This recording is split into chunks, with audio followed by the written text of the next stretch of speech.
Extra, extra, read all about it. Controversy on the Sik and Twisted Horrorcast as Sik tells Twisted that it was a good movie. It was. But yeah, we'll talk about it. I'm Sik. And I'm Twisted. This is Sik and Twisted Horrorcast.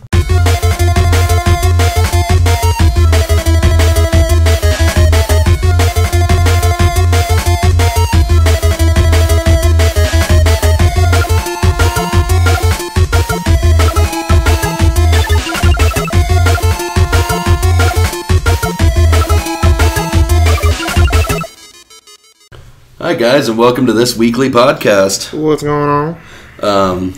This week we're probably going to have an argument. We'll see how it goes. It'll be an educated argument. I wouldn't say it's an argument. I would say it's facts. This movie is kind of bad. It's not though.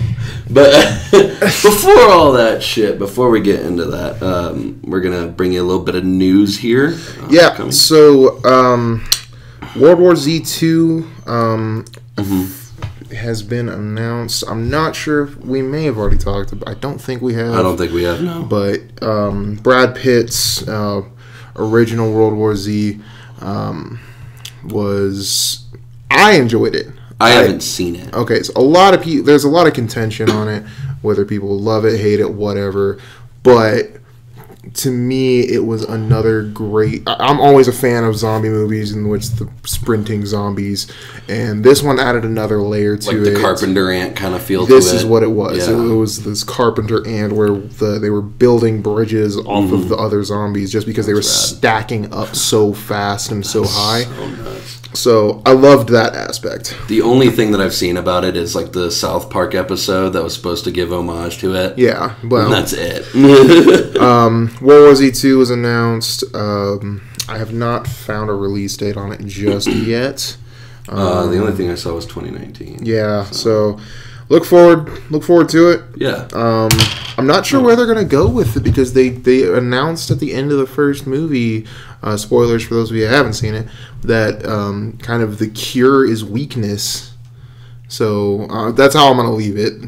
Wow. Okay. That's how I'm gonna leave it. That way, because you haven't seen it, I don't want to spoil it entirely for you. But just that's where you're gonna leave it. That's where I'm gonna leave it. Cure is weakness. Okay. So if they've already come up with the cure and kind of figured out how to avoid it, I'm not sure where they're gonna go with it. Right. So we'll see how that goes. Also, we have New Mutants coming. Yes. I'm personally extremely excited about this. I never read the New Mutant series. I haven't either. But it's the X-Men universe, the official X-Men universe. This is Marvel's X-Men universe entering the horror genre. I'm pumped, dude. Like, this seems very interesting. Now, this is still, we don't know what Marvel universe we're getting, though. Yeah, because we still have the Fox merger coming up. It's not finalized yet as much as people seem to think that it is. Yeah, so because this is a horror podcast, and I don't know if anybody knows about it, the Marvel Universe, the MCU, Marvel Cinematic Universe, is owned by Marvel. Which is owned by Disney. Now. But that's Iron Man, Thor, Hulk, Captain America, the big names. And then that's expanded to, Black Panther and Vision, Ant-Man, all those. But you got series like X-Men and Fantastic Four that are actually owned by Fox, even though they're Marvel characters. Yeah. So that's why when you watch a Fantastic Four movie, it always sucks ass. Same thing with anything past X2. And that's controversial. They're fun watches. They're just not what we want yet. No, they're not. They're fun if they were a different name. So we're still... I mean, Logan was phenomenal. Oh, dude, that was... I'll give you that. That shit was fantastic. But it's always touch and go with those. And yet, whenever you watch a Marvel movie, it's almost every single time they've got it down to a formula how to make it amazing. Yeah. And that's why. Because it's owned by Fox. Spider-Man used to be Sony, and now Sony is sold to Marvel. Now Fox is officially they've come out by saying that they are going to be doing a merger with Marvel, but that's still underway. So I think because it's still underway, this is going to be like one of the last in the Fox category of movies. Right. So don't expect Marvel levels of amazement, but because it's horror, we could be looking at something a little different. So I'm excited. Yeah, no, I'm excited overall. I'm gonna walk into it not as sketchily as I do other movies, but yeah. So there you go. And Maisie Williams from Game of Thrones. Yep. Charlie Heaton from Stranger Things. And Antonio Banderas. Zorro himself. I kind of want his take on Professor X, just like, Logan, I'm somehow Mexican and English. That's what a Mexican English accent sounds like to you? I guess so. That's awful. Why not? Oh, it's just like, I don't know. Let's keep going to the big But that's going to be releasing April 13th, so keep an eye out on that one. Alrighty, yeah, and now down to the brass tacks. Alright, so oh shit, let's start strong. Here's the thing. Whenever we were coming up with this one, we are, just so everybody is aware, we are trying something a little different where we're not doing the big themed months because there's some movies that just don't fit in a theme. Right. So we're trying something a little different. And we didn't really know what to go with. You know, we wanted... I think we're trying to save some of the big names for a little down the line. But we were, looking for something a little different that was good.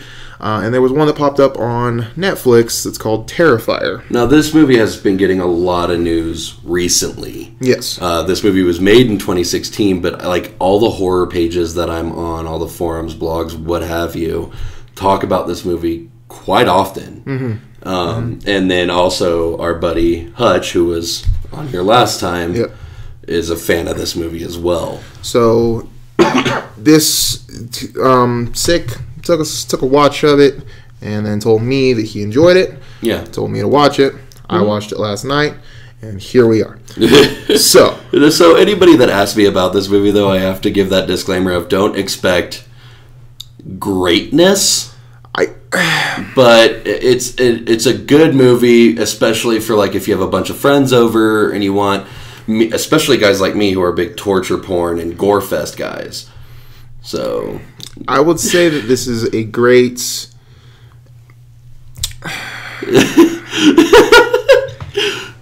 It's a great funny horror movie. If you're not expecting a scary movie, then you may be in for a treat. If you just want something to sit back and laugh at and enjoy, it's good in that respect. Dude, I'm hearing you struggle through every sentence you're putting out there to try to be nice to this movie. Look, I'm just... It's not a cup of tea. Stop. Here's the deal. I'm going to throw it out there right now. I'm just gonna lay it down on the line. This is the thing. Here is the TLDR on this movie. Plain and simple, it's a great character. I absolutely love Art the Clown. He is an amazing character that has been created, but they just put him in a shit movie. I'm sorry. He's a truly horrifying figure. His smile is terrifying. Him as a character, his silence is terrifying. The fact that he's like this clown / mime, it absolutely just it could take someone to the bone. But you put him in a shit movie. There's a limit to what you can do with that. Yeah, and like I tell people, I'm like, this is like this actor. I guess this director's like one of his early movies, his earliest movies. And that's fine. And so like the acting's not gonna be great. But it's not about the acting. It's more than the acting. Let's get into this shit. So we start off with this like TV box, this old like boob tube, fucking sitting down in the middle of this room, and this girl with a fucked up face is having an interview. By fucked up face, he means she's extremely deformed. No, it's yeah. Excuse my co-host's tactlessness. Damn, she got a fucked up face. Can you not? We're eating breakfast. Oh, but no, she's extremely deformed. Yeah. She is the survivor of the massacre. I can't remember what the actual massacre was called. Who cares? Yeah, and then I think it was like Mays County Massacre or some shit like that. They announced that it was Art the Clown that had done this massacre, and how he had died, but like was missing from the morgue and shit like that. Yeah, his body was missing from the morgue, and she said, "No, he's dead. I watched it happen." Which right there, plot hole. Right. So we'll get to that. Yeah, and well, no, she could have watched it. I guess right before her blindness hit. But I'm pretty sure she was unconscious. But anyway, so yeah, they're interviewing. They're doing this interview, and then she. They cut to the interviewer in the dressing room. Yeah. Well, this is actually that's actually after the intro sequence, because Art the Clown kicks the fucking TV after hearing that he's dead, or who they I guess are suggesting is Art the Clown. I guess. And we see his little like suit up montage with the intro shit. They do a quick intro where he's like suiting up, but he's making his little morning star and shit. Yeah, yeah. And but they they get the host is kind of doing her pre. She's sitting in front of the vanity mirror, like doing her makeup and shit on the phone. She's not even doing her makeup. She's just flipping her hair constantly. Yeah. The whole conversation, she's doing nothing but like flip. Yeah, no, flip. Yeah, flip.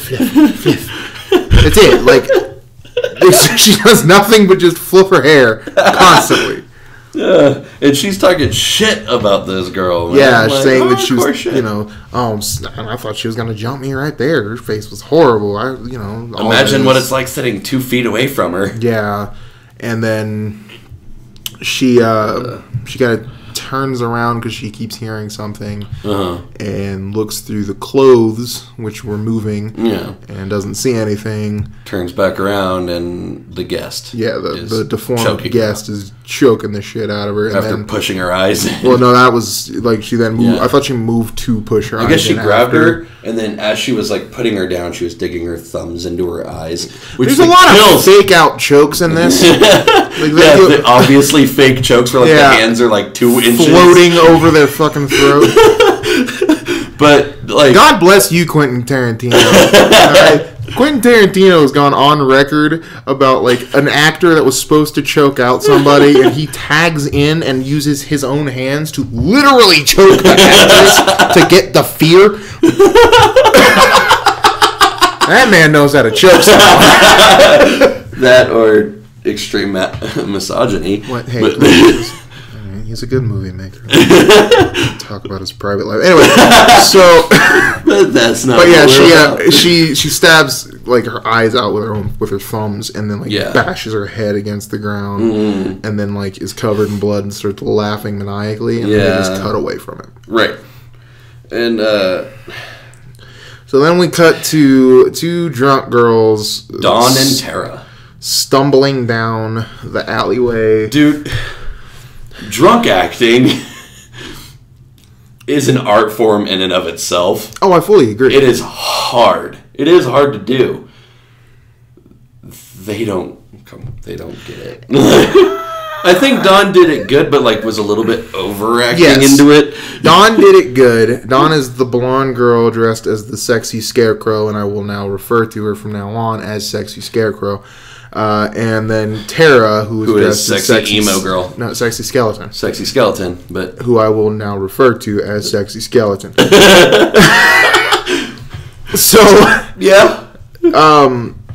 So Sexy Scarecrow and Sexy Skeleton are stumbling down an alleyway, which you get the idea that they're both drunk, and then later on it's just Sexy Scarecrow that is drunk. Yeah. Which I'll say she kind of nails being drunk. Like, I can't control my friend from doing stupid shit drunk. Yeah, I have been around that way too much. She kind of nails that. Like, just embarrassment levels of drunk. I'm just so glad I'm not that person. Shut up. Don't even. Don't even. I am a baby drunk. I will admit it. Jesus Christ.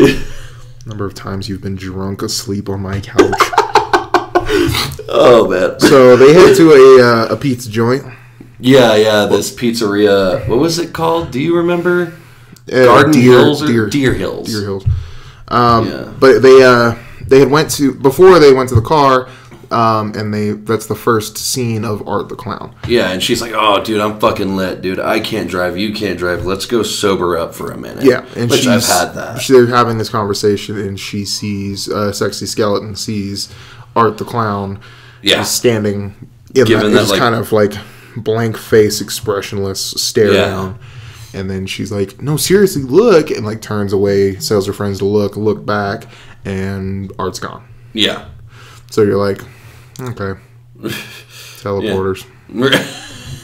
God damn it! Oh. Yeah, you didn't think about it, did you? Jesus Christ! Teleporters. Shut up. They go anyway. They go into this fucking pizzeria, and they have the longest, most uncomfortable pizza sitting scene. Oh god, dude, I've been here though. 3:00 in the morning at a pizza place, just like.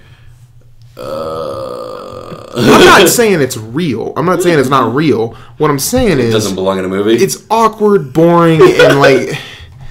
Yeah, we've all like been in a restaurant and there's that one awkward drunk guy. You don't just fucking stare him down. No, you like glance. Okay, he's being weird still. No, don't look. No, still being weird. Jesus Christ, still being weird. Like you don't just fucking like.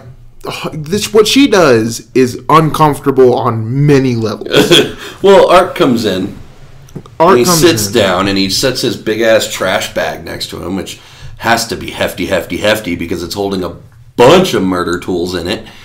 Yeah, so that it does not break. I don't know how that works. This motherfucker's got scalpels and knives and shit in it. Like, don't know how that works. Yeah, but it works. Whatever. But so he sits down and like looks over, and she is just staring at him. Not like, oh god, no, he's coming this way. Like glance. Well, I mean, no, it's like.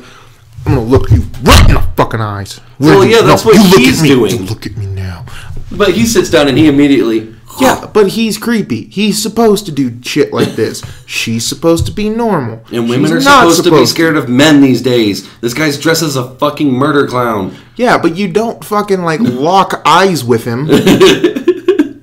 I can't look like at a stranger for 2 seconds in the eyes without going, oh fuck, I messed up. I can't look somebody in the eyes for longer than like 30 seconds, like maybe 5 seconds, and then going, I've stared at him too long. We're gonna fight now. Yeah, like you stare at somebody for too long, and it gets awkward no matter what. Yeah. So now there's this like constant stare down between the clown and Sexy Skeleton that lasts way too long, and Sexy Scarecrow comes back, decides to come through, goes and sits on the clown's lap, and like gets a selfie, like moving his arm, grabbing his face.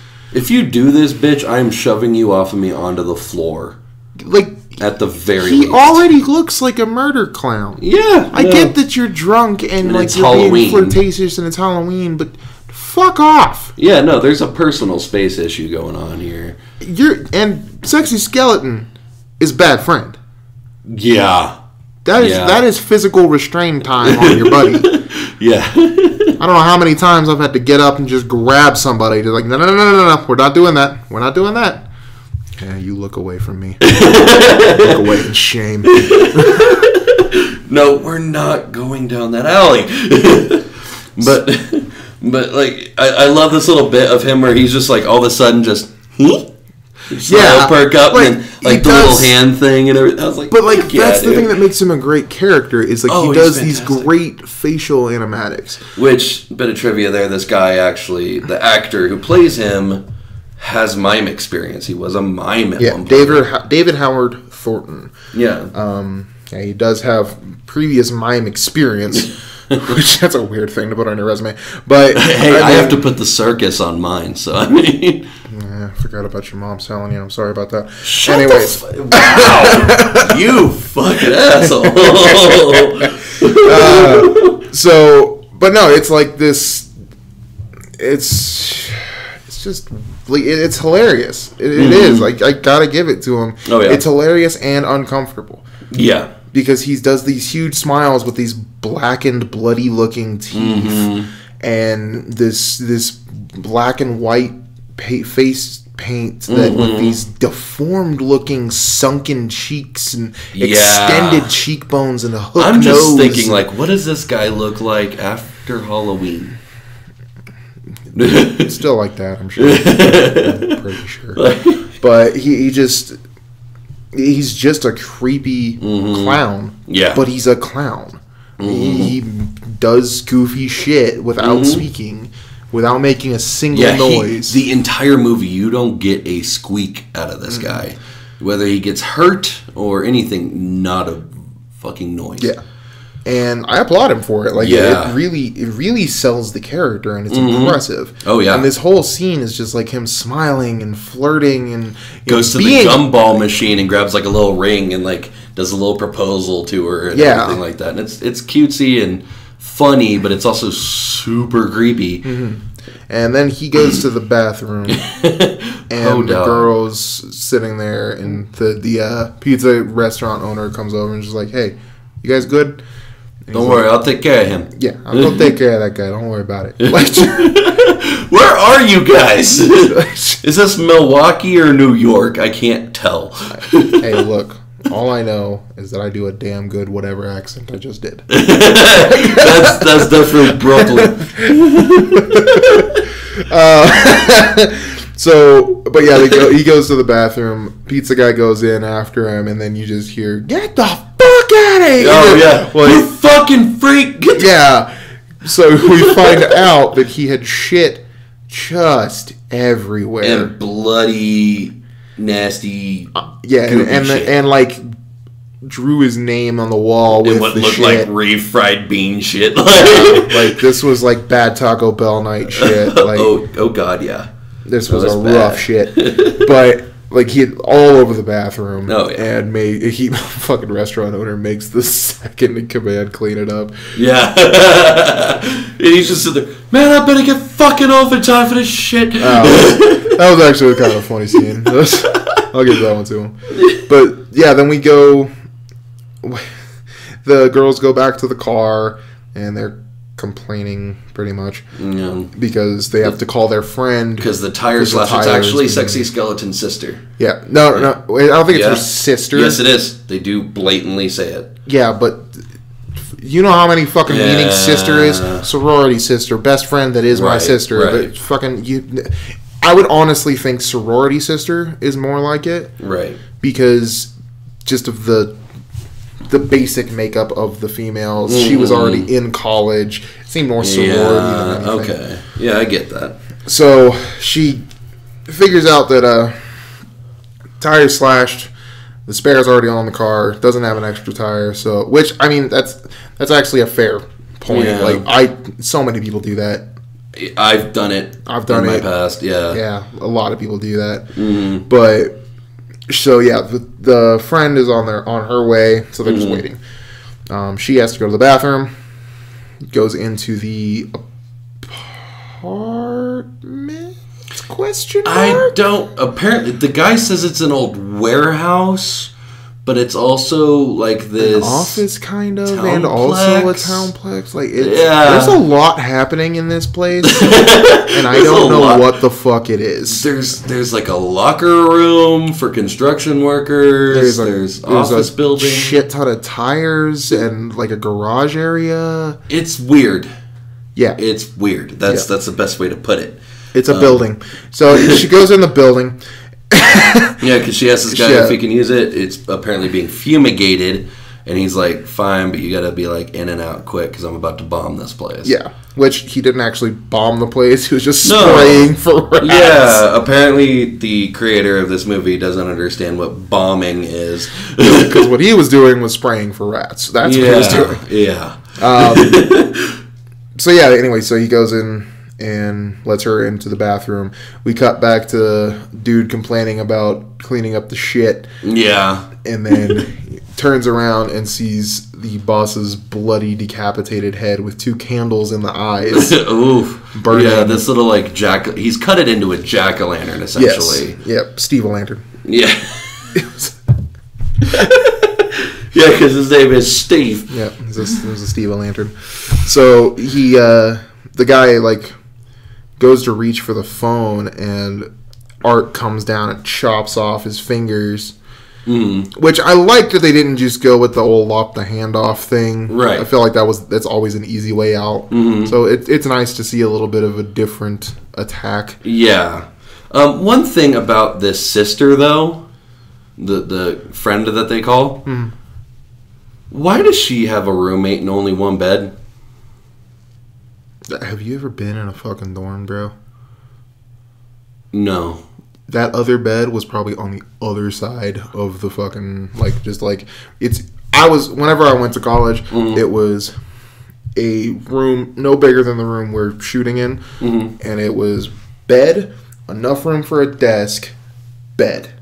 See, this place, though, had, like, a kitchen. It was like a one-room apartment. That's it's how some of them are in the larger ones.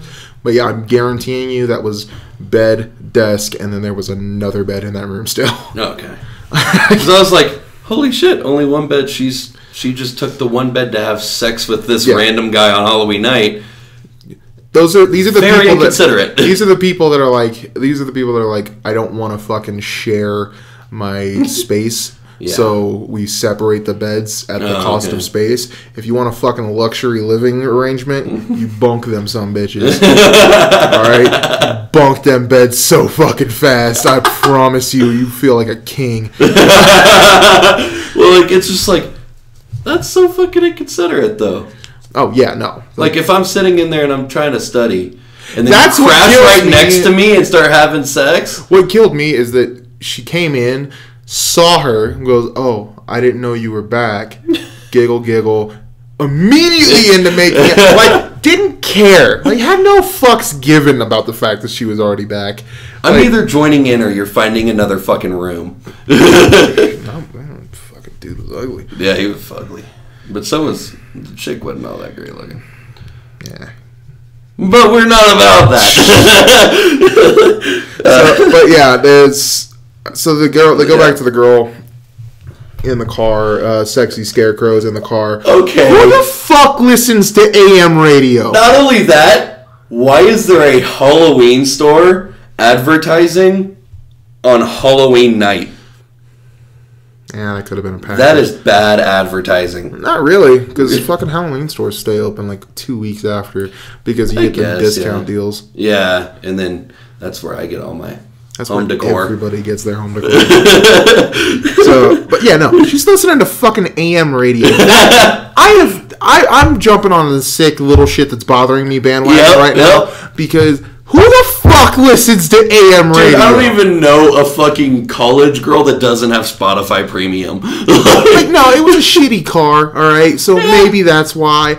But fucking you still AM. If you have AM, you've got fucking FM. You switch to fucking FM. And AM radio hasn't been the only thing installed in a car since the Model T, dude. Like, literally, like, the fucking sole purpose was just so that they could hear a news report.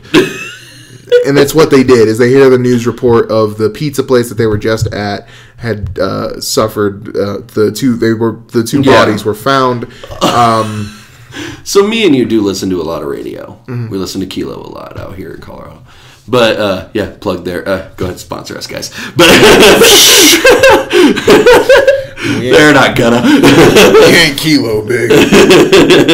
But, when they tell the news, they tell it like a regular fucking person would. Where it's like, hey guys, just so you know, there's been an accident on I-25. Or like, hey, we've heard that there's a lot of stuff going on. Not, hey guys, there's been a murder down over at the pizzeria, Deer Hills Pizzeria. Like, maybe he was just like stuck in radio guy voice. Couldn't break it. Goes home to his wife. Honey, how's my dinner? Let's make sweet love. But so bang it. the door opens and you expect Sexy Skeleton to be the one getting in. Yep. Well, we don't expect it, but she does. And she looks over and sees Art the Clown just smiling. Yep. Just like, die.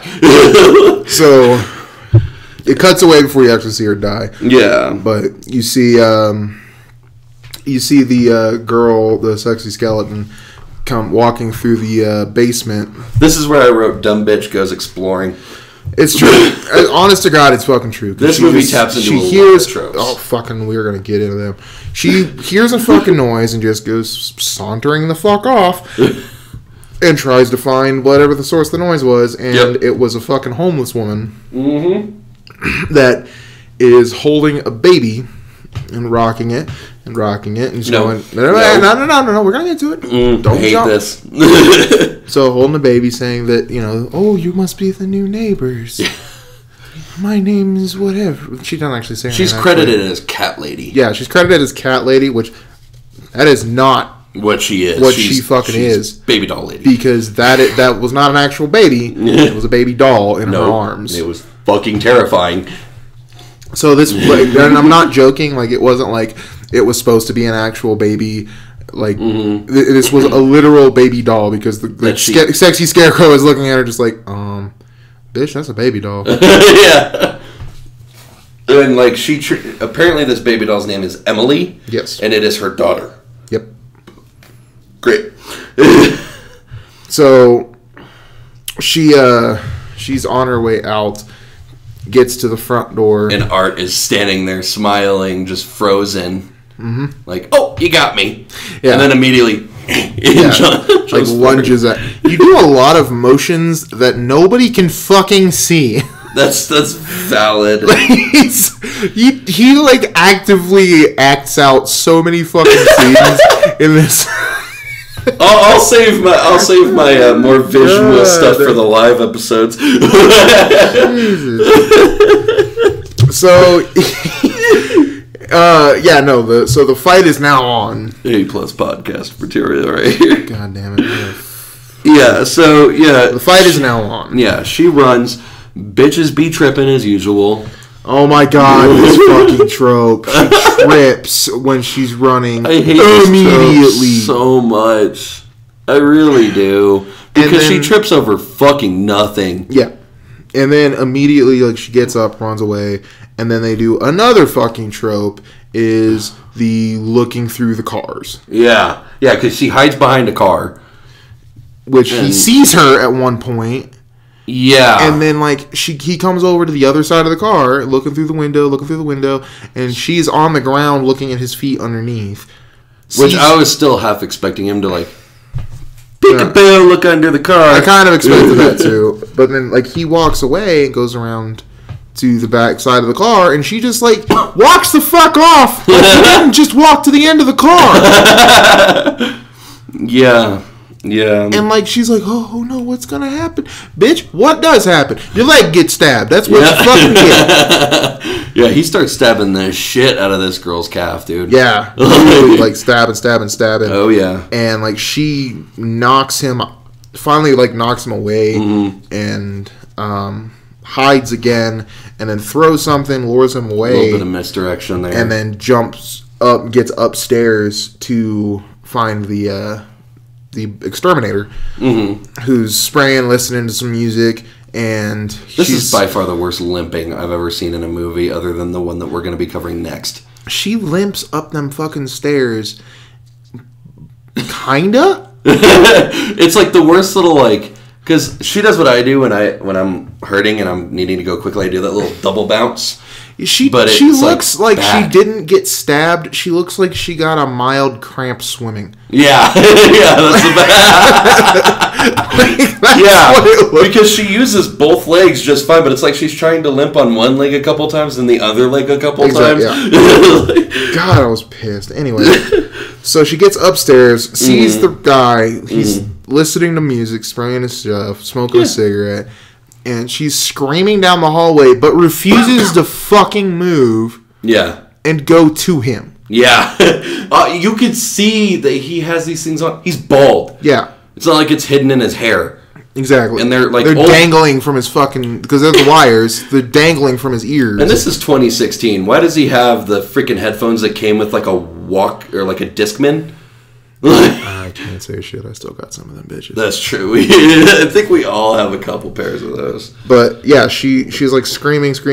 He doesn't listen. She's about to go. And I will say this is probably like one of the fucking... I wrote down jump scare effective but impossible. Yeah. Yeah. Because it was a really effective jump scare. Because until then, like, I was honestly getting bored. I was kind of losing interest. And then jump scare grab, and I jumped. Yeah. It was a solid jump scare. Nice. Yeah, and like... But there's no fucking way he made it up all them goddamn stairs silently. Got behind her silently to grab her. Well, later on, you do see his little silent staircase climbing. Yeah, and that took like 10 seconds to get behind him.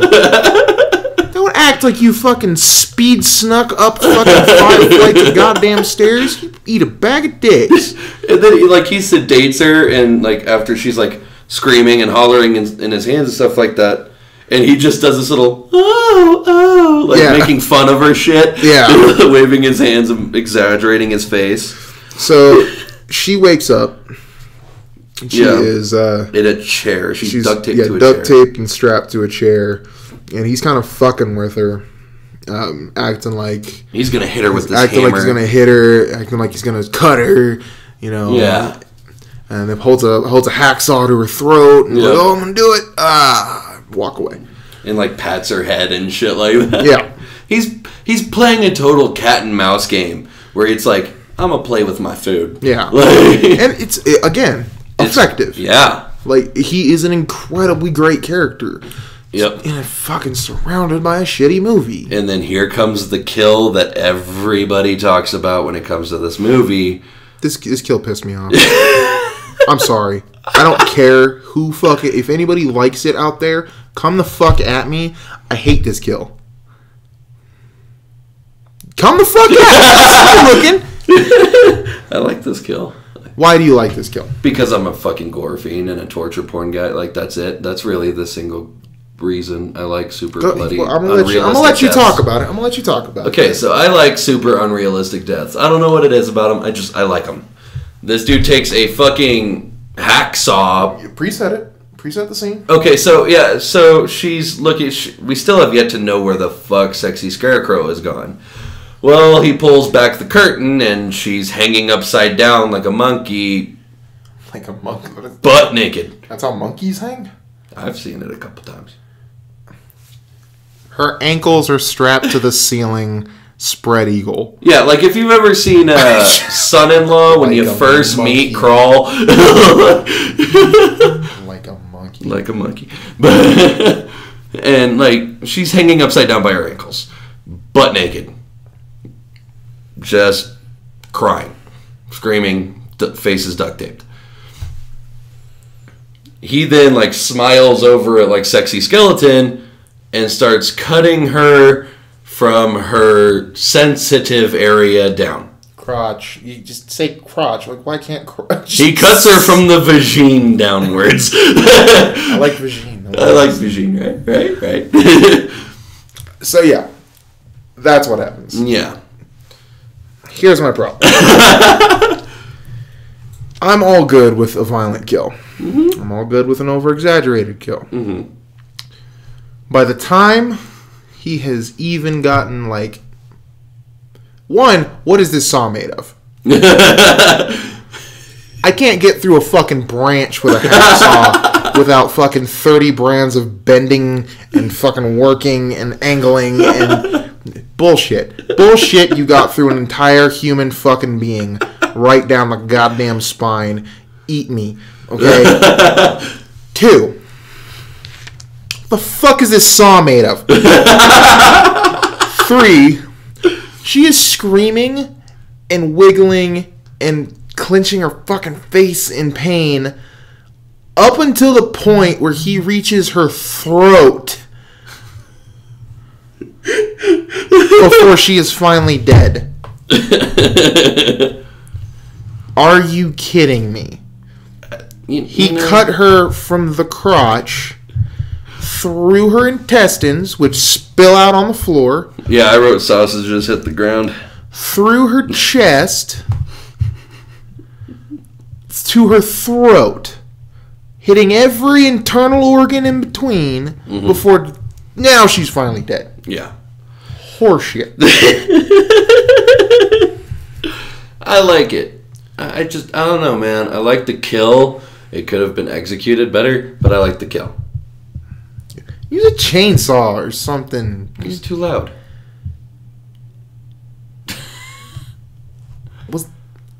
Was that a mime joke? Yes. Okay. I was just making sure. Because I couldn't tell if that was like, he's a killer. He's got to be stealthy. No, because we're about to get into that. Yeah. So she actually like rips an arm off of the chair. There was a wooden chair she was strapped to. She busts the arm free, gets her other arm loose, gets her feet loose. And then smacks Art upside the head with arm? I think the arm of the chair. Yeah. And then grabs a knife and stabs him. And then drops the knife. And runs away. You've got him!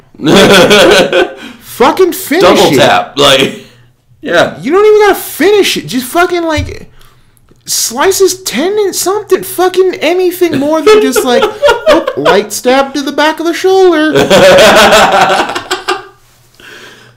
Yeah.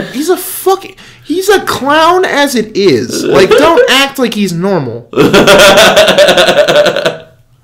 I'm sorry to all of the clown listeners out there. I apologize to all of our Juggalo listeners out there. I will give 2 honks of my nose later on in respect.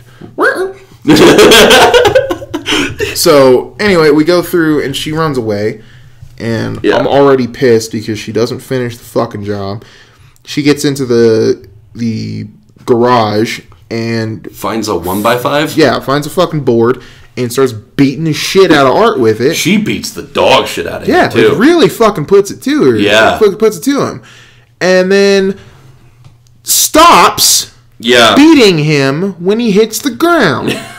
And begs him to stand up. Yeah, she goes, come on, motherfucker. Keep beating him. You beat that motherfucker till he stops kicking. This is a fucking cliche that I hate so fucking much. You have the perfect opportunity to kill your fucking murderer. This dude that just sawed your best friend in half from crotch to face. And stabbed you and fucking is tormenting you. Granted, this has been around since the original Friday the 13th, though. Yeah, but still, like I understand being scared. That's one thing. But when you have that opportunity, you take that fucking opportunity. It's one thing like to stab and run. I get that a little bit. Yeah. But you have got him down on the ground in front of you, and you just stand there and beg him to stand up. Yeah. Yeah. And you know what happens? He stands. This is the first time I have ever seen this in a slasher. I will give this. He pulls out a gun and shoots her in the leg. Yeah. I was like, fuck, did he... Like, first time I saw that, I was like, a gun? Yeah. A gun. Yep, just pops a gun out. Pop, pop. And then shoots her again in the side. Yep. Runs out of bullets. No. Because he shoots her in the fucking cheekbone. Oh, yeah. Because he shoots her in the head, but it was in the cheek. Yeah. And then runs out of bullets. Yeah, and then... I don't like this scene. This scene gets to me really badly because he goes to all of his, like, torture toys. She's not moving. She's not going anywhere, dude. Like, you like having fun. You're a fucking sadist. It's obvious. He reloads the gun. Goes through his bag of torture toys, grabs a clip, and reloads the gun. At this point, I made the note, can one of you just kill each other already? Oh, man. And then immediately after I make that note, he comes back and unloads the whole clip into her face. Yeah. And killed the main character. For the first 2 acts.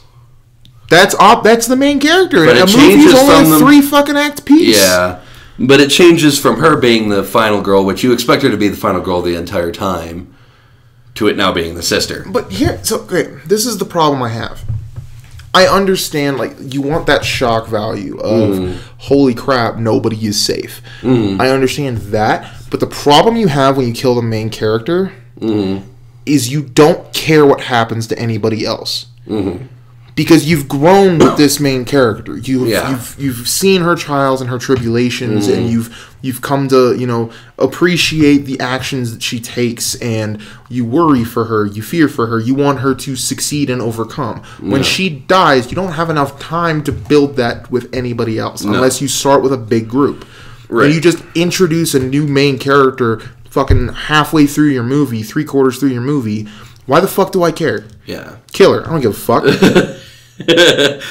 But the girl's sexy it's Sexy Scarecrow's, because Sexy Skeleton's phone had died earlier.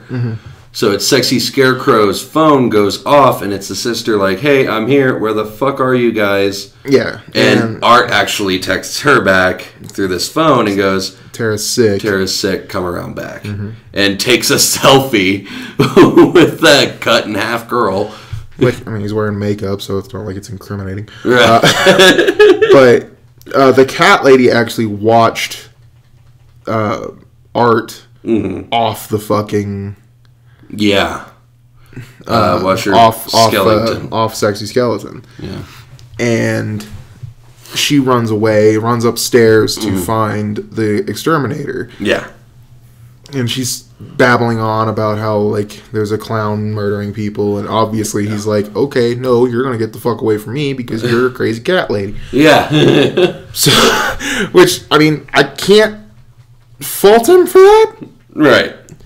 So he walks away. But bad mother. Gets his phone, goes to call his buddy. Yeah. As soon as he hits dial to call his buddy, Art sneaks up the stairs behind him. And this is like that old like spy versus spy sneak. Exactly. And like the guy turns around and bip, pops him on the fucking forehead with a hammer. Yeah, no, he clocked him. Yeah. And the phone starts, he's just like, hey, Mike. Yo, hey, buddy, what's going on? And he just starts beating the shit out of the phone with the hammer. Yeah. So, fucking crazy cat lady runs downstairs. Goes to find her baby doll. Her baby is, quote unquote, is missing. Yeah. She's freaking out. Starts walking through the tunnels underneath. And finds Art is... Oh, this fucking scene. Yeah. Oh, this fucking scene. So he's sitting there like... He's cradling... He's sitting on the ground like rocking the baby doll and like playing with it. Yeah. And she's like, can I have her back now? And she's like, can't you see that you're disturbing her? You're frightening her. Yeah, you're frightening her. Do you know the touch of a mother? Oh, and he's, as soon as that she says that, he gets super touchy. Because he immediately, like, stops and looks up at her with, like, disdain. Because it's like, oh, he's touchy about moms. Got it. Oh, it's a mommy complex. Maybe. Cool. Maybe. We don't fucking know. So she, like, touches his face, and he, like, starts sucking his thumb and cradles into her. Yep. It was very creepy and very disturbing. And mostly unneeded. That's the thing, like, this movie just being creepy for the sake of being creepy. There's no point, rhyme, or reason to it. I will give it that there's a lot of unnecessary shit in it. Like the rundown building is just creepy because it's creepy. Yeah. The fucking crazy cat lady that has infiltrated this fucking place is just creepy for the sake of being creepy. Right. Fucking, it's all just over the top and unnecessary throughout the entire thing. Yeah. But and then we meet college girl Victoria going into not meet her, but we see her. Is that her name? Victoria is her name, yeah. Jesus. She walks, she finds Dawn. She finds Sexy Scarecrow. Yes. She's dead. Yeah, and starts freaking the fuck out. Understandably. Trying to get out, and okay, how did she get in if she can't get out? So she got in through the back door, which I guess Art unlocked. I guess. But then immediately locked it? I think he put a chain on it. Oh, okay. But she finds this this downward spiraling tunnel system, I guess.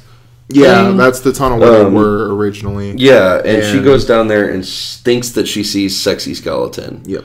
And she tries to console her, sees Cat Lady has her tit skinned off.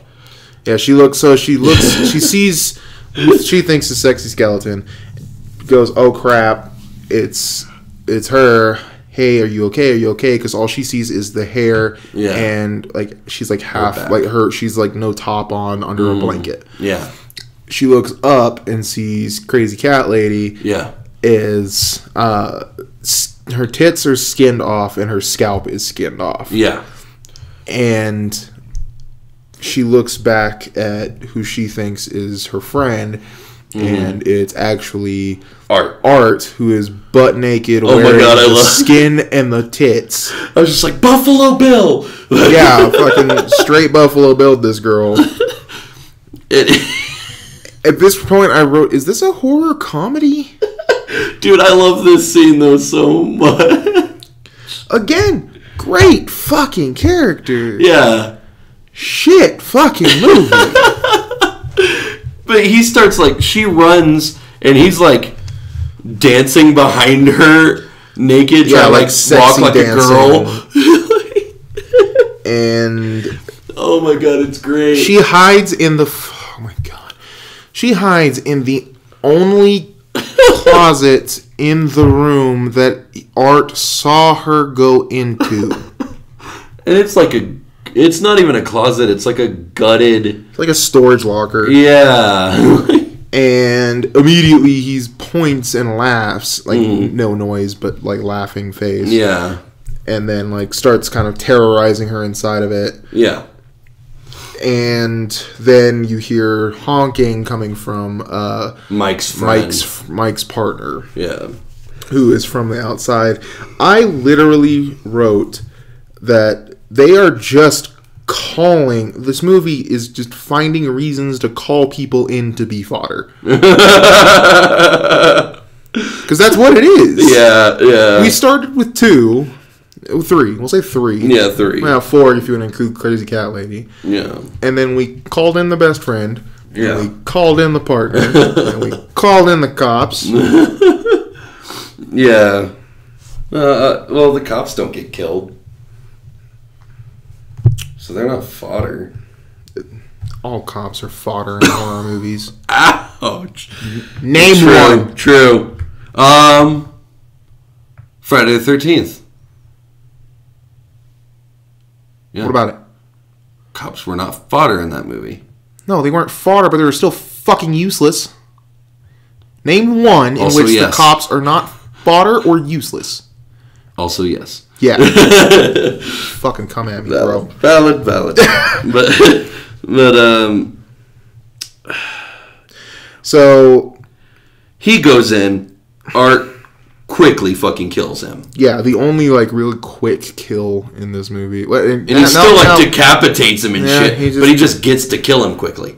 Yeah. He gets right down to fucking business. He stabs him in the top of the head and then uses a machete to saw his head off. And then pops it off halfway through in the easiest of fashions. And punts it. Yeah. God damn it. And then Victoria's starting to get away. She's trying to find doors that are unlocked. And of course, there aren't any. And Art comes in on, of course, a tiny circus bike.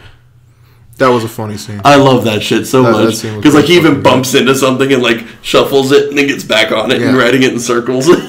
So you see Victoria is about to get killed, and Art gets knocked out from behind by, which she's getting the shit beat out of her at this point because he has like a rope with surgical tools attached. Yeah, that's like Morningstar cat o' nine tails with like nine tails, not a Morningstar. Well, yeah, but scissors and scalpels all over this. And he's like whipping her all over with it. And then Mike comes up from behind and knocks him out. and walks the fuck away 3 goddamn times in this movie. Still less times than Friday the 13th. Fucking, at least with fucking Jason, like, you see the size of that bastard? No. I'm talking OG Friday the 13th. Oh, yeah. Yeah, she knocked her ass out 5 fucking times before she finally chopped her head off. Yeah. Because she hits her in each one of the buildings. Yeah. And it's still a good movie. Yeah, it's still a good movie. But at least it was the same person doing it the entire time. Like, it's a fucking pattern for her. She hits, runs. This is literally 2 different people now that have knocked him down. And it's not even like it was in character. Like, whenever she was in battle mode in Friday the 13th, she took her fucking head off. Yeah. Whenever she was in battle mode in this one, she let him stand up and got shot. But they get out and they get into another room and he calls the cops. Yes, calls the cops, and then they're like, we're not staying here. They start to run, find the locked door, and she grabs a pipe and goes to start beating on the lock to get it unlocked. And Art comes up from behind the shit out of with his own fucking chemical spray can. Yeah. Hits him in the face, and then this is the most comical thing in this fucking movie to me. The stomping the face out? The face stomp, the curb stomp, with the giant clown shoes on. I was almost expecting to hear that Zombieland little... I fully expected to hear it, but it didn't. So he fucking stomps a mud hole in his face. Yeah. She gets out. Yeah. He gets outside. She gets outside. Runs into a barn. She runs back in the same building. Yeah. Because she slips through a small crack in the door that's like locked shut on the garage. And just goes back inside. And then doesn't go far enough to not get touched. Yeah. And he's like... Because he grabs her by the hair. Yeah, she pulls away and then she's like screaming, leave me alone. And he grabs a fucking bike cord, just like... That was pretty funny. I thought that was great. And then, like, so you hear sirens. He leaves. Art takes off. She hears sirens, starts looking through the hole in the door. And then a truck revs up and just plows into the door. And apparently she fucking doesn't know how to run away from a straight moving object. Jump left or right. Just fucking anything but run directly away from it. I hate this fucking cliche. Dodge. That's so fucking simple. It's the name of a truck and you can't do it. Dodge.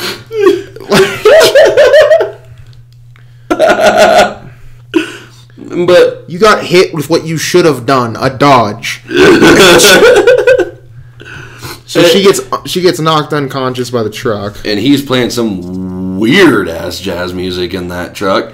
That's the most god awful jazz music, and he's like dancing along to it and shit. Yeah, it's fucking pretty good. And I was just like, no, this is awful. This is like, ooh, hipster fusion. Yeah. He gets out and then starts eating her face? Yeah, he was eating her face. Okay. He was eating her face. As the cops roll up, and they're like, hey, put your fucking hands down. Like, drop telling him to put his hands up. And he blows his own fucking brains out. He just turns up, shoots himself. And they take his body to the... Yeah, the mortician. The mortician. Yeah. And then a shit ton of fucking lights flicker. Yeah, I put down art is supernatural? Question mark. You can only that's the only thing that makes sense. No, dude. It's because the lights. Slashers can't die. Yeah. So the lights flicker. A bunch of shit like electricity fucking around, and then he looks back at Art, who's in the gurney. On the gurney, and he's smiling at him now, and reaches up and chokes him. Yeah. And that's how the movie ends. Yep. Sorry, no. Almost how the movie ends. It's revealed that the lady from the beginning of the movie was Victoria. Yeah. Who with the deformed face. Yeah, because he was eating her face. Which I don't know why that turned her into a murderer. No. That makes no sense. No. Which also she was knocked unconscious by the truck, so I don't know how she saw him die. So that too. Stuff happens, I guess. Great character. Shit movie. I'll agree with you on that one. I mean, he really made what this movie is. Was Art the Clown. He made this movie so that it's, fucking watchable. Yeah, it was really good. Yeah. Our second movie, a truly bad movie that everybody can agree was bad. Oh, God, yeah. Laid to Rest. So I hadn't seen this movie till you told me about this. I had watched this movie in college. You've been looking for this movie since we became friends, dude. Because for the life of me, could not remember what the title was. I could only remember the image on the cover. And until yesterday, you kept forgetting the goddamn name. I own the movie now, and I still kept forgetting the name of the fucking movie. I'll never forget this movie till the day I die, though, man. Fuck no. But it starts with the instrumental intro. Yes. Which I'm pretty sure this is the same music that was in those Don't Pirate DVD commercials. Yep. Before we get into this, though. Oh, God. Do you know what my favorite kind of bitches are? Sexy bitches. Sexy bitches are my favorite kind of bitches. Oh my God. That is literally a song in this movie. Dude, I played this song at work yesterday. I'm not even fucking around. It is in this movie. Two douchebags are driving down the road. And you just hear this fucking song blaring. Sexy bitches are my favorite kind of bitches. And you're just like, you're fucking kidding me. This? Yeah. This? Yeah. Yeah. So, Laid to Rest starts out with a girl in a coffin. Yes, it does. Dead box. Yeah, fucking good God. Starts with a grown-ass woman who is embodied by a 3-year-old. Yeah. Because she's in the dead box, as she calls it. And the funeral director, sees the fucking girl, hears the girl screaming inside the coffin and just, dip. Just dips. Yeah. And then she rolls out of the thing. Yeah, no, it falls, which makes a loaded and sealed coffin pop open, apparently. Yep. And then she stumbles around, finally gets to a room. I think this is the autopsy room. Or not the autopsy, but the prepping room. And she looks like a discount version of the girl from Charmed and Mallrats and 90210. Can't remember her name, which is going to piss her off because she's a cunt. I don't know why, but I kept thinking Marissa Tomei, but I don't think that's it. No, that's not her. Yeah. But, she looks like her, but with big tits. Oh, yeah, no, she had massive ones. Yeah, no. But it was just, she's stumbling around, she sees a phone, grabs the phone, and then doesn't know what the fuck to do with it, and then looks at the wall. And it says emergency 911. Emergency number 911. And then dials 911. What? You got knocked out so hard you forgot 911? Yeah, right. Right. And this is where I just put drugged ? What? There is no drug in the world that makes you forget 911. No. There's no drug in the world that puts you down to the level of a 3-year-old, dude. Even 3-year-olds know what 911 is. Yeah, dude, I knew what 911 is before I could read. So this fucking movie. She calls 911, and I'm sitting here and in my mind I'm like, holy shit, they're doing a good thing here. Yeah. They're calling the police and everything. And the dispatcher is like, okay, where are you at? And she's like, I was in a box. Yep, I was in a box. Well, where are you now? I don't know. Well, do you know the relative location? I was in a box. This was fucking rough to watch. And she's like... So she sees something across the way where she's like... The dispatcher's like, hold on for 30 seconds. Yeah, just wait a little bit longer and we'll have somebody out to you. We'll trace the call. And she starts walking with the phone. Walking. And then... Snaps it off the receiver. The phone line snaps off of the receiver, which is horseshit. Because I used to have a phone like this when I was a kid. My grandparents had one, yeah. That bitch could reach to the other side of the fucking house. Don't even act like it's going to snap the fuck off. Yep. Only way that thing ever came off the line was I was running full speed through the house and got clotheslined on it. And then I got beat with the cord. Oh, God, yeah. Yep. Like, don't even act like I didn't get beat with that cord. So yeah, so she keeps holding the phone, hello, in the phone, already disconnected, fucking stop it, puts it down, and then sees the chrome skull. Oh God, this mask killer gives me so much anxiety. Oh boy. I collect horror movie masks. Mm-hmm. That's what I do. I love them. Are you saying you don't want this mask? Fuck no, I don't want this goddamn mask. Oh, I'm buying you this mask. Oh, dude, I'll punch you straight in the dick. But he's got, like... Every year on Halloween, Walmart pulls out this exact mask, but it's got a hood on it. You could tell they just ripped that hood off, put some fucking spirit glue on it, and shoved it on this guy's face. Because this is that... chrome, shiny, obviously plastic skull mask. Yep. And a camera mounted to his shoulder. Oh, God, like he's fucking Predator. Yeah. He also... he uses this knife. It's a serrated edge knife on the back side. Yeah. On the back, it's serrated edge. The front is a blade, and...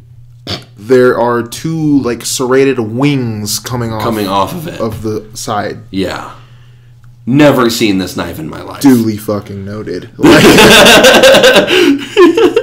It is rough. Me and you like our sharp objects, man. Have you seen this knife in the real world? Nope. Yeah, me neither. No, I have not. By the way, just so that.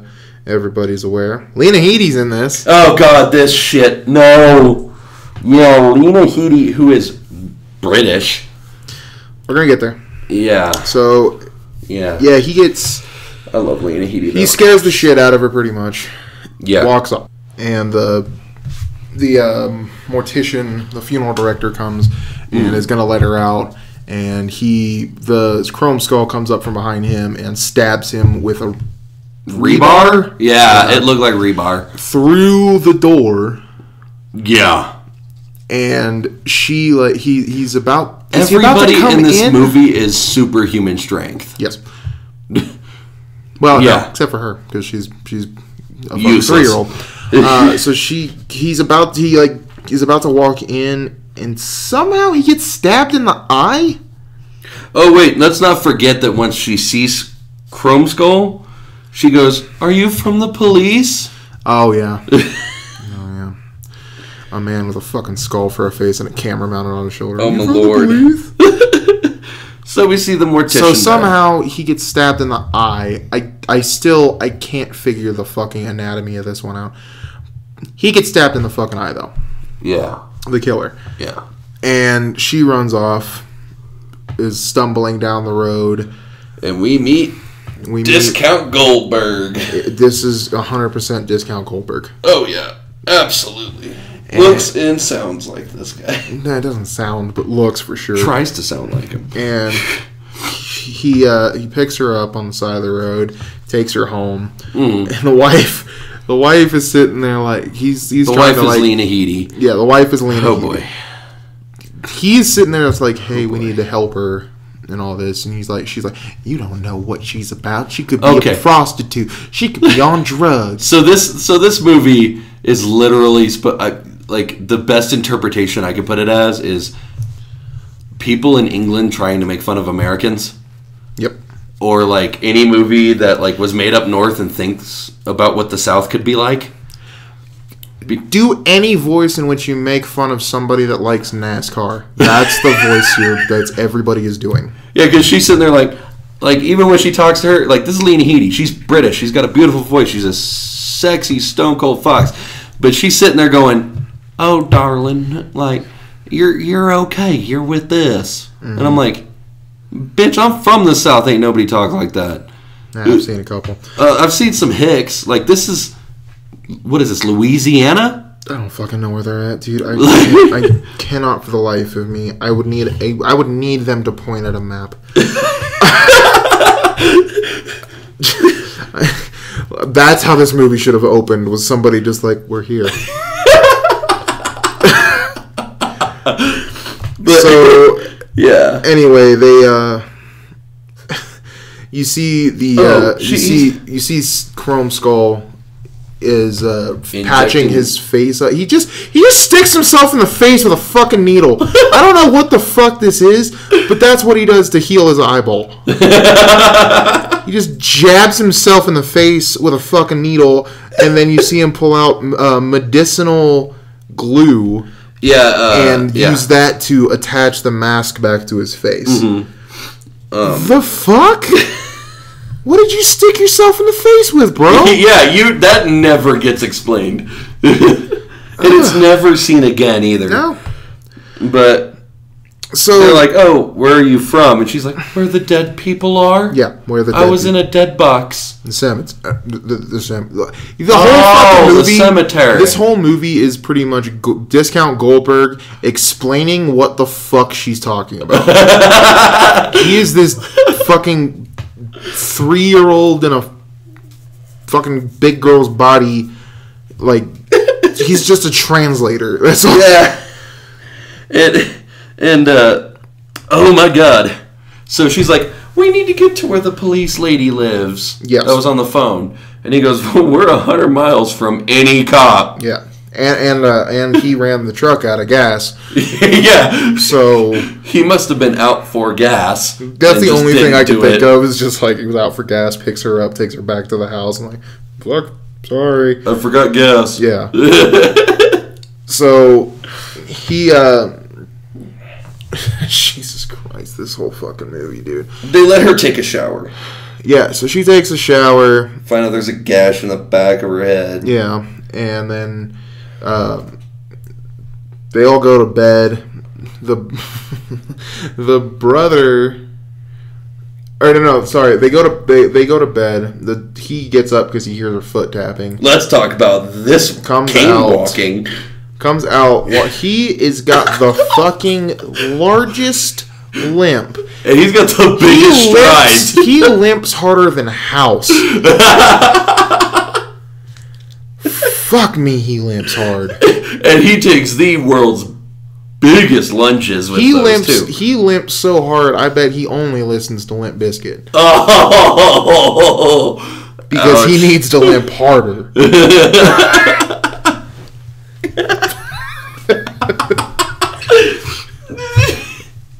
Oh shit! Oh my god! Ouch. So he comes out limping like a champ. Like comforts her, and then you hear rustling from. No, he gets locked out of his own bedroom. Oh wait, this is where we get her name though. Oh yeah, he's like, oh, think about something, darling. We got to give you a name. Yeah, think about anything from your past. And she's like, Princess Gemstone. I remember I was friends with Princess Gemstone, which is like a Barbie doll. Yeah, and he's like, okay, princess. So she can think back and remember the image of a Barbie doll and remember Princess Gemstone, but you can't remember fucking 911. Or what a fucking memory, dude. Selective memory. Or what a dead box is actually called. So he gets locked out of his room, and then he shoulders the door way the fuck open with the greatest of ease with this massive limp. Oh yeah, this guy's got hulkified strength, dude. busts the door open, sees that she's stuck out the window with the killer right next to her. Yeah. Runs outside, and he's got her up like by the hair. Criminal Skull out of the window. Hair, like half out the window, and a knife to her throat. Yeah. And he's like, no, don't do it. Oh my God, no. And then he just like, I thought it was going to be a fucking throat slash. Yeah, we both did. He fucking takes the knife, goes bit right in the side of the fucking temple, digs it in, and then slams her head into the fucking house. Yep. And then just grinds the knife back and forth before he pulls it out. And you're just like, dude. Fuck. Hardcore much? Tone it down a notch. But even I was watching this going, this is... Yes, I love hardcore torture porn deaths. I do. This was stupid. Yeah, because like the eyes were even like you can see like a shift in the eyes as the knife goes through, and the latex from the wound area is like stretching as he pulls it out. This is not how flesh works. Like, it's just not. So yeah. Anyway, this knife is mystical, by the way. Oh yeah, no, we're about to get to that right now. Because they run off. Yeah. Go up the hill, and the killer's about to get the old man, and he fucking super kicks him back 20 goddamn feet with his limp leg. Just fucking just goddamn Sparta kicks the sumbitch back, and then limps up a hill and away. They hop in a truck and start driving just pretty much as far as the truck will take them. Yeah. And then you pan back and you see a car pull up to the house, and in the car is this is his brother, his wife's brother, his brother-in-law. Yeah, and who is Indian? Question mark. Yeah, I don't know. Like, I'm pretty sure he's Middle Eastern or Indian. He's the adopted brother. Nobody else looks like him. Except for his Mexican girlfriend. Who speaks with a thick southern accent. Oh my god, she has just about as thick one as Lena Headey. Because they try to fucking discern what's on the Chrome Skull's license plate. And Chrome Skull? Chrome Skull? Chrome Skull? I don't understand. Fuck, shut up. Kill her faster, please. So he gets out of the car, goes around, and is comforting her because she's like, you never cheat on me. And he's like, no, I love you. And then immediately this knife comes and right through the fucking cheek. Like, sticks him through his cheek out of nowhere. This wasn't fucking a stab. This was thrown. Yeah, you could tell that the knife was thrown. And it lands straight across his fucking face. In one side of his cheek and out the other. Yep. And then he shifts. It pans back. And he is behind him. How the fuck did you wanted style fucking knife throw Ben Bullet this goddamn knife into his cheek straight across? You goddamn wizard. This was Angelina Jolie's knife that they deleted out of that movie. Yeah, they were like, only bullets can really do that. This movie was like, fuck, they can't. Hold my bear. Yeah. He fucking must have Captain America this off his own car. Like, shaking ping pong! He had it perfect. Like ricochet. Oh, yeah, he's like, there's a tree right there. If I throw 45. Yeah. Excuse me, I'm gonna Hawkeye this real quick. Triple ricochet off into the cheekbone. Nailed it. And the judges with the 10. Oh, yeah, suck the 8-ball. Fucking, so he nails it through the cheek and then walks up, grabs the knife, and starts cutting upward and cuts his face off. Yeah. Not like fucking John Travolta, Nick Cage face off where you take the skin. No, through the fucking skull in a second. This thing is like goddamn hot knife through butter smooth. His face is made of cake. He cuts it straight the fuck up. Yeah. She starts freaking out. Mm-hmm. Gets out. Does she get out of the car? She goes for her phone first, and he stabs her in the hand. And then she gets out of the car and tries to like run past, runs really fast by the front of the car, and he is there waiting with this spinning flourish slice. Where he's just like, and he has like this ultimate flair of like a b-boy where he almost crosses his arms. He fucking slices her and then like goes up and then brings his hand down slowly. Yeah, because he does like a full 360 spin and then poses. And she's like running and doesn't notice it. He literally like fucking Japanese showdown katana battled this motherfucker because she runs, doesn't notice anything, sees the wife is hanging dead out the window, and then goes, oh my god, turn, and then splits her own stomach open from the turn, realizing she's finally been cut, and then collapses. Yeah, no, that was so stupid. Fuck, that was a goddamn scene. And then we see they pull into somebody's house. Yeah, they pull up to a random guy's house, knock on the door. Like this discount Steve Buscemi. Discount Steve Buscemi. 100%. But we've seen this actor before. Yes. Don't quite know everything that he's in, but we've seen him before. I just can never remember what. Yeah, give me a second. I'll pull him up. Yeah. Keep talking about it. He's talking about how he doesn't have a phone, but somehow has dial-up. Yeah. Yeah, no, because this movie was made in 2004, and this guy had the quote-unquote golden age technology of a dial-up internet. By the way, this guy is Sean Whalen. Yes. He was in School of Rock. Mm-hmm. I'm trying to just pick out the biggest. It's literally like DJ Qual meets Steve Buscemi. Pretty much exactly that. Michael, the Constantine TV series. Okay. Brooklyn Nine-Nine, Hatchet. We've seen him. Oh, okay, Hatchet. Yeah, okay.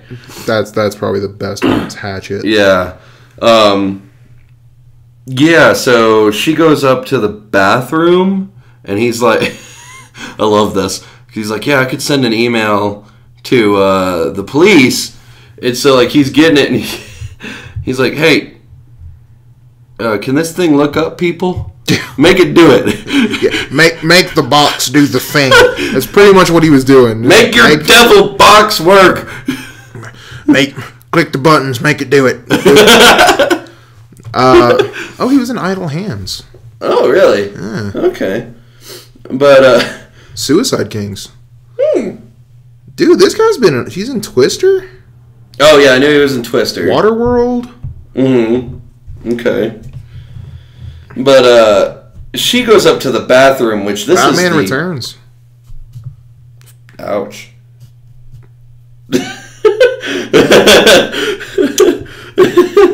Oh, wait, no, I'm thinking Batman and Robin. Yeah, no, Batman Returns. Penguin. Okay, yeah. We're good. So, but yeah, he pretty much, like, make him do the thing with the box and the devil. Crazy flaming technology. Yeah, and, like, she goes up to the bathroom and sees Chrome Skull in the mirror.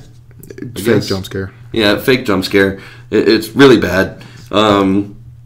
Just like everything else in this goddamn movie. Mm-hmm. So they just decide to go. They're going to go to the police. They're driving to the police. There. Yeah. So they get in they get down there, and God damn it, this fuck. By the way, he's wearing Discount Steve Buscemi's wearing a t-shirt. I didn't know if you saw this or not. That says Granny Justice. Oh, Jesus Christ. I don't know. Lord. I don't know. But so he gets in. They I guess they drove 100 miles. I guess so. They must have. They made a fucking point of this. I don't know why they made a point of this because it never really matters. That the car has a fucking a speed cap on it of 40 miles an hour. Yeah, what car has that? There's cars that have speed caps on them, but I've never seen it under 60. Jesus. So they get to the sheriff's office. They get to the police station. Yeah. And so I guess Goldberg knows. I guess he knows the sheriff. But how did they get this recording?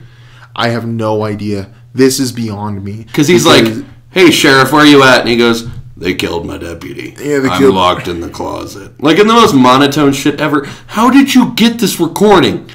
Could just be... No, it wasn't the sheriff's voice. Yeah, it could... I don't know. He would have known if it wasn't the sheriff's voice. But... Stupid. They're trying to figure it out because they're like, I'm locked in the storage closet. So the Discount Steve Buscemi goes over to the storage closet. He goes, hey, he's all clear in here and there's nothing going on. Yeah. And then the killer... is like a dead body in a cell. No, his killer's camera was mounted on the dead body in the cell. Okay. The killer was in a closet. Oh yeah, he was in a closet. Okay, this fucking jumps out, like runs out and tries to stab her. And then this is where me and you both kind of look and go, what? Discount Goldberg interrupts. Before she gets cut, but not deep, and he interrupts, grabs him, and fucking spears him through a cell door and takes the cell door, the barred cell door, off its fucking hinges. And in the name of Jack Sparrow, leverage. No, there was none. There was none. He's a fucking limp. He's got one goddamn good leg, and he's able to take off a fucking steel. Gotta help this man if he had 2 legs. God help the world if he had 2 legs. Jesus. Fucking kick Luke Cage's ass. But, is this where she finds the tire iron? No, that's a bit later. No. He had the tire iron already. Yeah, that was tire stick. That was his defense, is the tire stick. Because the killer comes and is running after him, and they block him with one of the other doors, and he stabs him in the leg with the tire iron. Yeah. And now the killer is kind of limping after them. Yeah. So we've got 2 limpers. Which he forgets all about that limp later on. Yeah, no, I'm sure he injected that shit into his leg. Yeah. So they go and they're driving away, and they stop at the funeral home because she makes them, because they're listening to a fucking 3-year-old's brain. And they let her get out and go to the funeral home because she needs to remember what the fuck. Yeah. This fucking pisses me off so much. So they're sitting around just dicking around pretty much. Yeah. And the old man's like, I gotta go back. Discount Goldberg's like, I gotta go back. Yeah. You know, I gotta take care. I'm gonna get my gun. I'm gonna get my wife, like her body. I'm not gonna leave her like that. Heads back, gets the gun. Wife's body's gone. Wife's body's just gone. He kind of has like a fit where he trashes the room with his gimp leg, but he's super strong. What the fuck ever. Yeah, because he's trashing the room and walking around the room, but trashing shit with the cane. Yeah. So. So yeah, he gets to. She decides, fuck it, I'm gonna fight the dude because she is a badass all of a sudden. I but guess. Not really. Goes to the barn where they saw him coming out of across the way.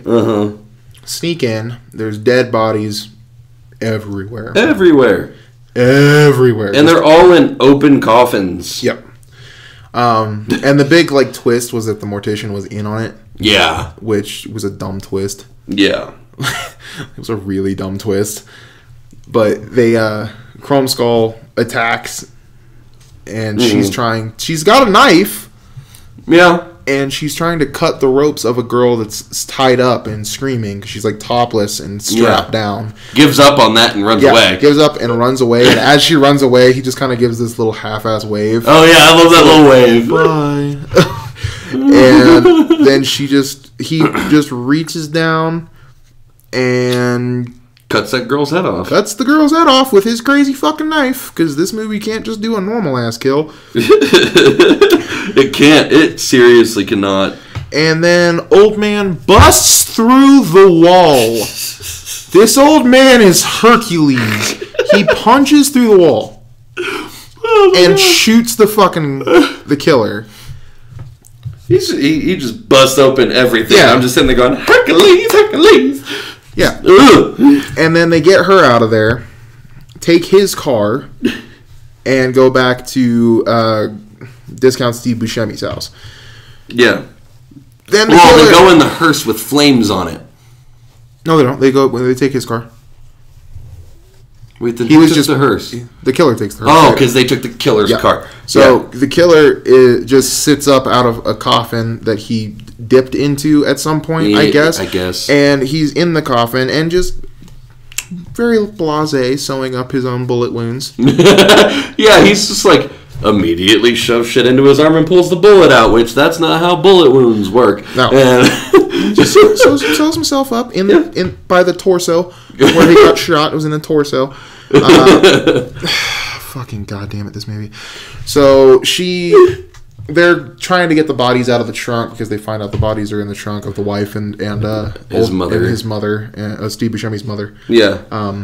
They're trying to get them out and they're struggling, and whining and bitching and complaining, and pretty much she decides, fuck it, I'm out. Yeah. I'm gonna go to this store.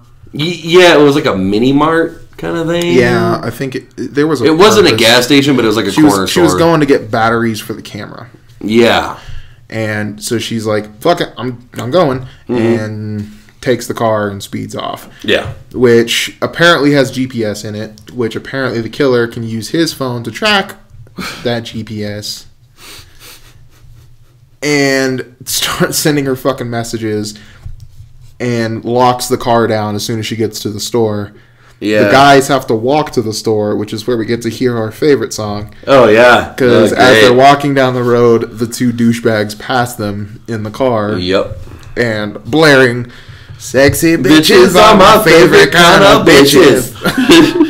And, like, they go up to the store where she's at, and they go to walk in, and she's honking her horn, like, trying to get their attention and shit. Yeah. And obviously these guys have never been laid, because they just immediately look at this hot-ass bitch and go, "Sexy bitches are my favorite kind of bitches," grabbing their, like, junk and shit like that. I was like, ew. Yeah, it's weird, dude. It's super weird. So they go in the store. Chrome Skull attacks her, holds a knife to her throat, and then just starts typing in the phone and showing her the messages saying that you're going to go inside, you're going to get this tape, yep, and if you do anything, I'll kill everybody inside. Yeah. So she goes in, goes to buy the tape, and then lets the phone be seen that, where the fuck are you, bitch? Hurry the fuck up, bitch. And then Hero Boy, gas station attendant who's like 16, who's actually I know him. But what do I know him from? I'm gonna double check. Yeah, I definitely know this fucking actor. But he comes out with his gun and shit like that, and he's just like, "Come on, motherfucker, get out of your car." Yeah, and I'm like, dude, she's hot, but Jesus. Yeah, he's got a gun. He's like, "I'm gonna fucking kill you. Don't make me check one more fucking step." And like, doesn't shoot him. Doesn't shoot him at all because he takes like 5 more steps. Oh, he's fucking Cyclops. Oh, okay. In X-Men First Class and X-Men Apocalypse, he's Cyclops. Yeah. Or not Cyclops. Not Cyclops. Cyclops' brother, Havoc. Oh, okay. Anyway, so yeah, he sits there and he's like, I'm gonna fucking kill you. I'm gonna fucking kill you. And he grabs the gun, jams it in his own fucking chin. And just Courtney loves him. And Kurt Cobain's the shit out of him. I think we just lost like 30% of our viewers with that statement, though. We lost him like 5 episodes ago. But yeah, no, it was fucking brutal. Like blood splatters all over the fucking place. Then he dips and just goes around back, I guess, and gets into the store where he kills one of the douchebags. This is also where we see the alcohol labels. Yeah, this is a thing with movies. Yeah, if you ever see a bad horror movie, or a bad movie in general, you'll notice a lot of in stores, a lot of the labels are actually turned around because they don't have the rights to those labels. But I like how they just turned those ones around, didn't turn the other ones around, but tried to make it okay by giving all those other companies special thanks. Yeah. The credit. Which, I mean, hey, maybe they got some, I don't know. You get something, I guess. So, Old Man and Discount Steve Buscemi finally arrive at the gas station, get in, and they are pretty much making their last stand.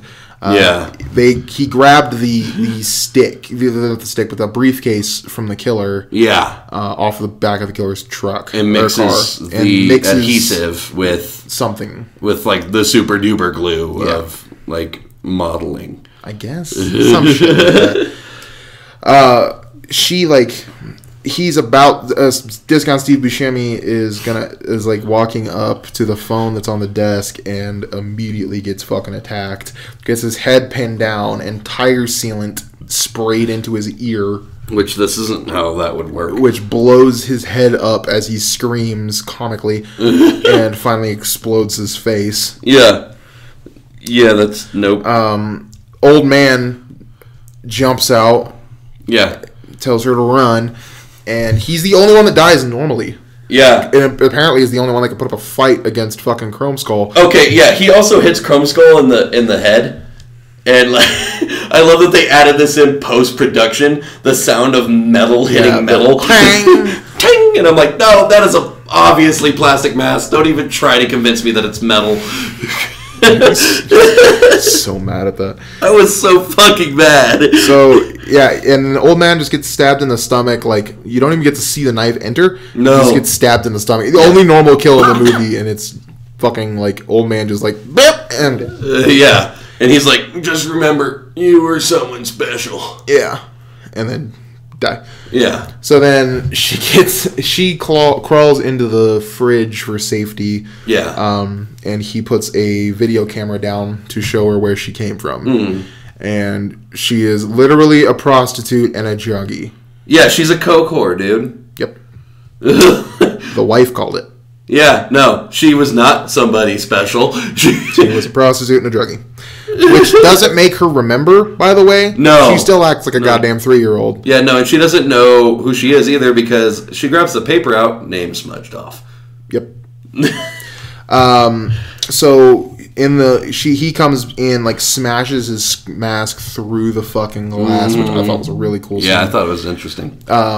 And he attacks her, and she kind of claws his mask off. Yeah. And he, like, reaches down and grabs it and, like, annoyed. Yeah. Like, fucking again with this mask. Yeah, we got the here we go again sigh as well. And he pastes it up with the shit and doesn't realize that this is the mixture that was put in and puts it to his face. And he wouldn't know immediately. Hears sizzles.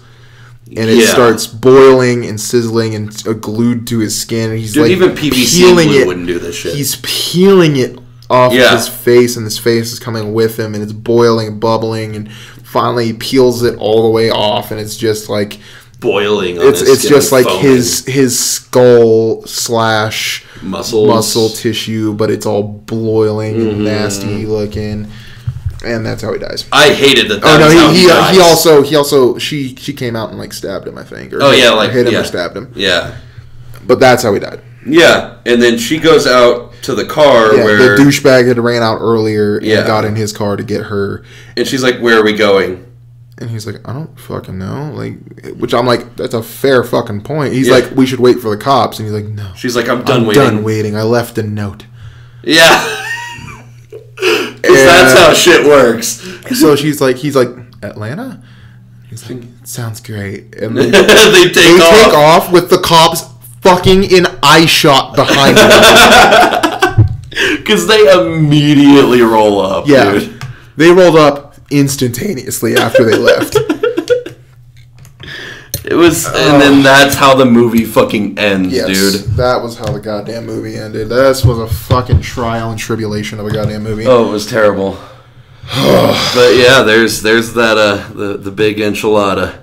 But it's a funny movie to watch with your friends to make fun of and rip on. Oh yeah, but don't expect it to be anything fucking good. No.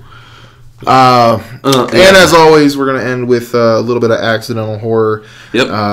We're going pirates. Yeah, Pirates of the Caribbean, baby. Number 1, Curse of the Black Pearl. Oh yeah, hands down. Yeah, because like we've got 2 scenes from this that me and you think of that immediately comes to mind, and yours is mine is I didn't personally get scared by it, but it's easy to see. Yeah. It is the very first whenever she is on the ship after calling Parlay, and they've taken off to the sea.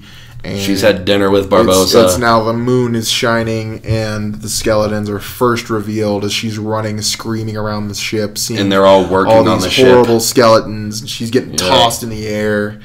And he says, you best start believing in ghost stories, Miss Turner. You're in one. That was the best impression I ever heard you do. Thank you. So that's the cork open. Yeah, that one's mine. And mine is when they see the Royal Navy ship and they go under the water and then climb up the ship and start killing people because it's quiet and they're just cutting their throats and everything, and I'm just sitting there going, "Oh, dick!" Yeah. It's a easily scary moment. Yeah. So there it is, guys. Yep. Of course, this podcast would not be possible without our great sponsor since day fucking one, man. Rampage Room. Oh yeah, these guys are awesome. Oh yeah. It's literally a place where you go to break things, to relieve stress, or just have fun. We're always fucking there, dude. Yep. Always. Stuff to break from beer bottles, alarm clocks, lamps, TVs, printers, all sorts of craziness. Packages starting at $20. I think the highest one they have is what, 80? 70. 70. Yeah. And that's a limited time, so I don't know how long that'll be around. But that is a smashing good deal. Yeah, but that's actually a couple's package. So, really, if you break it down, that's only $35 a person. Yeah, exactly. And that's maxed out. Oh, yeah. So that's... it's affordable, is what we're getting at. 3570 North Academy Boulevard. Check them out, or you can call, reserve your schedule to 719-299-1339. Yeah. So that's that concludes this episode. That wraps it up. Thank you guys for tuning in. As always, you can hit us up over at Sik&TwistedHorrorcast on Facebook, Instagram. And hit us up on our Gmail as well, which is sikandtwistedhorrorcast@gmail.com. Yeah, like, comment, subscribe down below. Please do.